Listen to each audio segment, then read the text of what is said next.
आगकू निर्वाचन समय पाखे आसीथिबारु किभଳି चालिछि धार्मिक राजनीति सेपटे श्रीराम मंदिर प्रतिष्ठा निमंते मोदी सरकार को तरफु चलित मास 22 तारिख को समय धार्य करा जाइतिबारु श्रीराम जन्मभूमि अयोध्या नगरी समेत सारा भारत वर्ष उत्सव मुखर होई पड़िथिबा बेले एपटे राज्य सरकार को जय जगन्नाथ अर्पण रथ ग्रामांचल में परिक्रमा करिबारे लागिछि।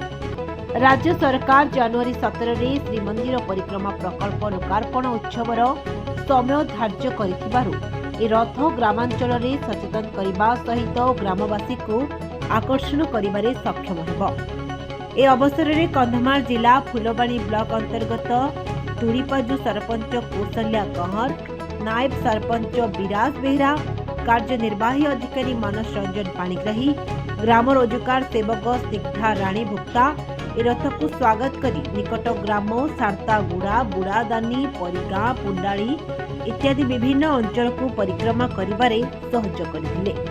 कंधमाल जिला प्रतिनिधि विरूपाक्ष नायकଙ୍କ report Swastik TV. Ahmadiyya Muslim Jamaat humanity first of Odisha mission तरफ गरीब लोगों को कंबल बंटन।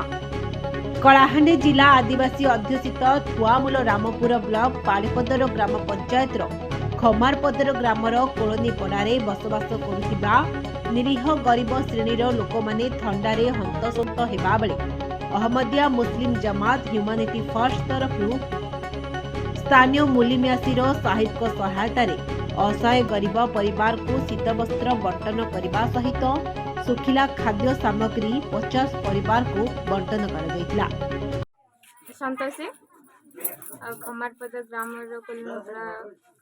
बासिंदा आज जो कार्यक्रम रही कौन कौन कार्यक्रम आज कार्यक्रम हूँ जमात अहमदिया ह्यूमानिटी फर्स्ट तरफ आमको गरीब लोक मान किसी शीत वस्त्र एवं राशन बंटाई प्रति वर्ष चलते ना प्रथम वर्ष प्रथम वर्ष।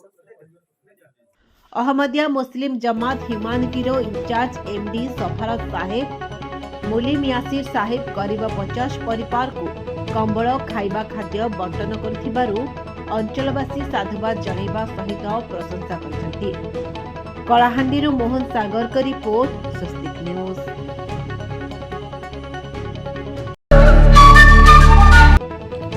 मालकानगिरी विमान बंदर रे प्रथम विमान परीक्षण सफल हला। आसंता किछि दिन मध्यरे मुख्यमंत्री नवीन पटनायक मालकानगिरी विमान बंदर रे उद्घाटन करिवे।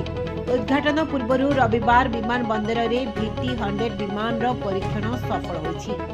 प्रथम विमान मालकानगिरी विमान बंदर रे अवतरण करिबा परे अग्निशम सेवा कर्मचारी एहाकु स्वागत करथिले।